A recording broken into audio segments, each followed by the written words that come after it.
বিরিয়ানি কত ঝরঝরে হয়েছে দেখুন, একদম একটা একটা। গরম গরম হায়দ্রাবাদি দম বিরিয়ানি আমাদের একদম রেডি। তো দেখুন আমি এইভাবে সাজিয়ে নিয়েছি। জামাইবাবুও চলে এসছে, এই যে গরম গরম বিরিয়ানি একদম জামাইবাবুকে দিয়ে দিচ্ছি। নমস্কার সকলকে, কৃষ্ণা রান্নাঘরে স্বাগত জানিয়ে আজকে রান্না বান্না শুরু করছি। আর আজকে আপনাদের সঙ্গে শেয়ার করতে চলেছি হায়দ্রাবাদি বিরিয়ানি। আমার নন্দায়ের আবদারাতে আজকে হায়দ্রাবাদি বিরিয়ানি হচ্ছে। আজকে নন্দাই এসছেন আমাদের বাড়িতে। নন্দাই বলে, কৃষ্ণা তোমার হাতে হায়দ্রাবাদি বিরিয়ানি খাবো। ঠিক আছে, দিয়েছে। সব কিছু একদম জোগাড়জাত করে নিয়ে বসে পড়েছি। হায়দ্রাবাদি বিরিয়ানি বানাতে যা যা লাগবে সব কিছু এখানে আমি জোগাড় করে বসে পড়েছি। আপনাদের একবার দেখিয়ে দিই কি কি নিয়েছি। এখানে 1 কেজি 250 গ্রাম চিকেন আছে। আর চিকেনের পিসগুলোকে এরকম বড় বড় করে কেটে নিয়েছি। বেরেস্তার জন্য পেঁয়াজ কেটে নিয়েছি। এদিকে আছে ধনেপাতা কুচি, পুদিনা পাতা, পাতিলেবু, আর এদিকে আলুটাকে লবণ হলুদ দিয়ে সিদ্ধ করে নিয়ে নিয়েছি। আদা রসুন কাঁচা লঙ্কা বেটে নিয়েছি। আর এটা হচ্ছে টক দই। আর এদিকে যে মশলাগুলো নিয়েছি একবার দেখিয়ে দিই। লবণ, হলুদ, কাশ্মীরি লঙ্কার গুঁড়ো, ধনে গুঁড়ো, জিরে গুঁড়ো, এখানে আছে বিরিয়ানি মশলা, আর হচ্ছে গোলমরিচের গুঁড়ো। এলাচ, লবঙ্গ, দারচিনি, তেজপাতা, সাজিরে, সামরিচ, জায়ফল, জয়িত্রী, গোটা মশলা এগুলো লাগছে। আর নিয়েছি ঘি, আর লাগবে সাদা তেল। 150 গ্রাম টক দই। প্রথমেই হচ্ছে চিকেনটাকে ম্যারিনেট করে রাখতে হবে, তার জন্য টক দই দিয়ে দিয়েছি। এবার দিচ্ছি আদা রসুন কাঁচা লঙ্কা বাটা। 4 চামচ দিলাম লবণ, সামান্য হলুদ গুঁড়ো, কাশ্মীরি লঙ্কার গুঁড়ো, ধনে গুঁড়ো, জিরে গুঁড়ো, বিরিয়ানি মশলা, গোলমরিচ গুঁড়ো। অর্ধেকটা দিচ্ছি পাতিলেবুর রস। এবার ভালো করে মাখিয়ে নেব।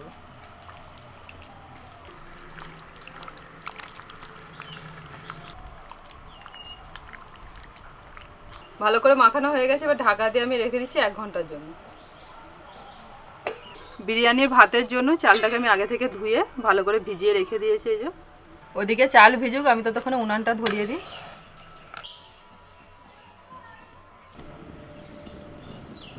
কড়াইতে সাদা তেল গরম হতে বসিয়ে দিয়েছিলাম। তেলটা গরম হয়ে গেছে। সবার প্রথমে আমি বেরেস্তা ভেজে নেব।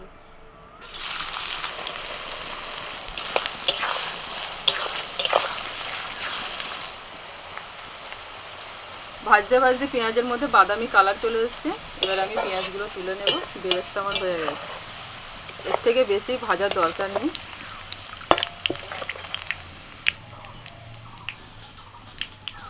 এবার এই বেরেস্তা ভাজার তেলে আলু ভেজে নেব।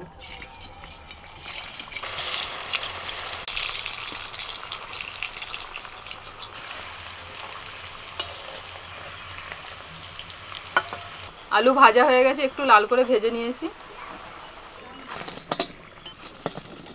আলু ভাজা হয়ে গেছে, কিছুটা তেল আমি তুলে নিয়েছি। আর বাকি তেলের মধ্যে চিকেন দিয়ে দিচ্ছি।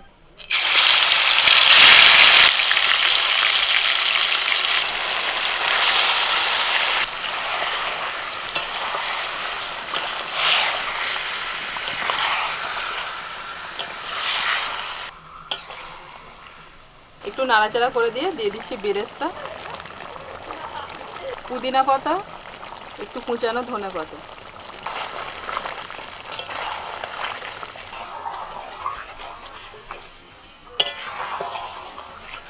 এবার 10 মিনিটের জন্য ঢাকা দিয়ে দিচ্ছি। 10 মিনিট পরে ঢাকা খুলে একবার নাড়াচাড়া করে দিয়েছিলাম, দিয়ে আবার 5 মিনিটের জন্য ঢাকা দিয়েছিলাম। এই চিকেনটা হয়ে গেছে। এর থেকে বেশি আর সিদ্ধ করলে পুরো ভেঙে যাবে। এবার নামিয়ে নিচ্ছি। বিরিয়ানির ভাতটা হওয়ার জন্য আমি এখানে জল গরম করতে বসিয়ে দিয়েছি। আর যে গোটা মশলাগুলো নিয়েছিলাম তো সেইগুলো এই জায়গাটার মধ্যে ভরে নেব।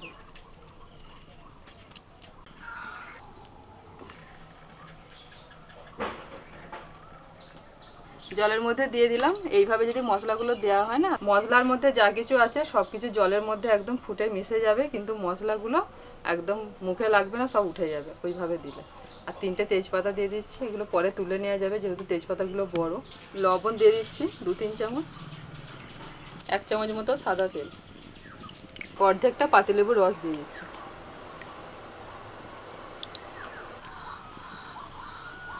জল ফুটে গেছে। এবার চালটা তুলে দিচ্ছি।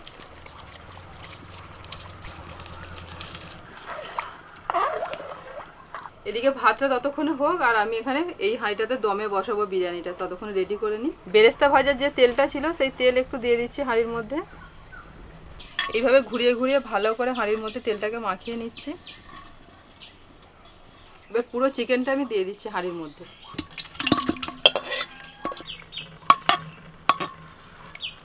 একটু বেরেস্তা ছড়িয়ে দিচ্ছি, ধনে পাতা, পুদিনা পাতা,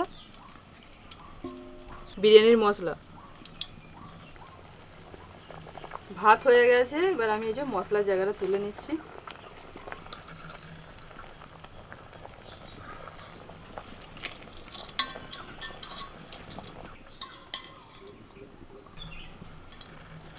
ভাজা আলুগুলোকে এবার সাজিয়ে দিচ্ছি আমি।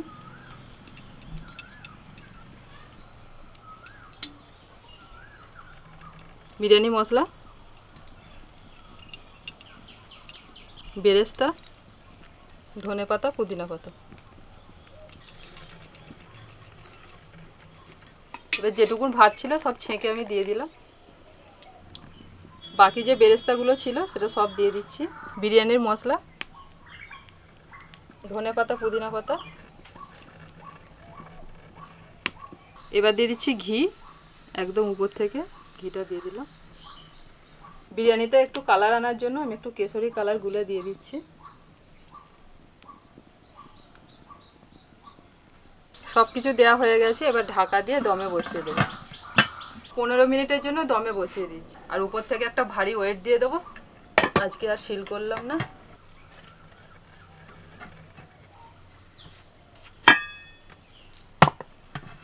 হায়দ্রাবাদি দম বিরিয়ানি আমাদের একদম রেডি। এবার যে ঢাকা খুলছি, দেখুন বিরিয়ানিটা কত সুন্দর হয়েছে, আর দারুণ একটা সুন্দর গন্ধ ছেড়েছে।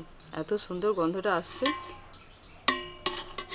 এই দেখুন একদম একটা একটা সব এই চালু বেরিয়ে গেছে।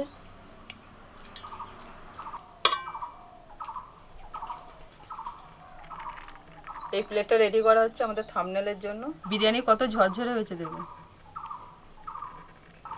একদম একটা একটা। গরম গরম হায়দ্রাবাদি দম বিরিয়ানি আমাদের একদম রেডি। তো দেখুন আমি এইভাবে সাজিয়ে নিয়েছি। জামাইবাবু চলে এসছে, এই যে গরম গরম বিরিয়ানি একদম জামাইবাবুকে দিয়ে দিচ্ছি। জামাইবাবু দেখুন জামাইবাবু খেয়ে কেমন হয়েছে। খুব টেস্ট হয়েছে।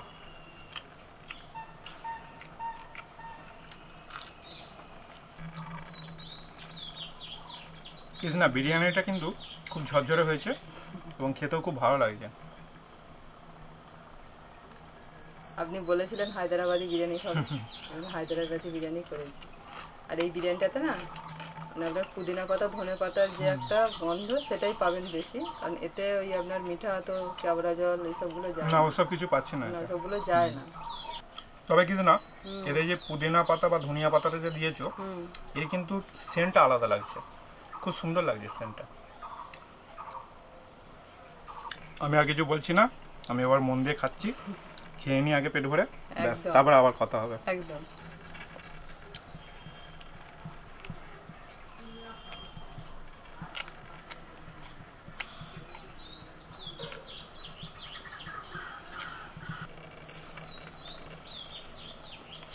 বাবু দেখি একটু হাতটা সরান। ঠিক আছে, খুব ভালো হয়েছে বিরিয়ানি। এক পিস আলু যাবো, টাকা না বেশি হয়ে যাচ্ছে কিন্তু। কয় বেশি হয়ে যাচ্ছে? আজকে স্পেশালি আপনার জন্য হায়দ্রাবাদি বিরিয়ানি রান্না করেছি, একদম পেট ভরে খাবেন, লোকনা লজ্জা করবেন না, ঠিক আছে? আরে আমি লজ্জা করে খাই না গো। না এটা কিন্তু ঠিক, আমি চেয়ে নি এবং আমার দরকার হলে লজ্জা টজ্জা নিজেও হাতে করে করে খায় না, নিয়ে নিই, ঠিক আছে? একদম এই যে হাঁড়ি বসানো আছে, কোনো অসুবিধা নেই। এই আমরা প্রায় বিরিয়ানি খাই, দোকানের বিরিয়ানি, কিন্তু দোকানের বিরিয়ানি খেয়ে মানে যেরকম একটা স্বাদ পেয়েছি, কিন্তু এই বিরিয়ানির স্বাদটা আলাদা। কৃষ্ণার হাতের যে বিরিয়ানি একদম দারুণ বিরিয়ানি।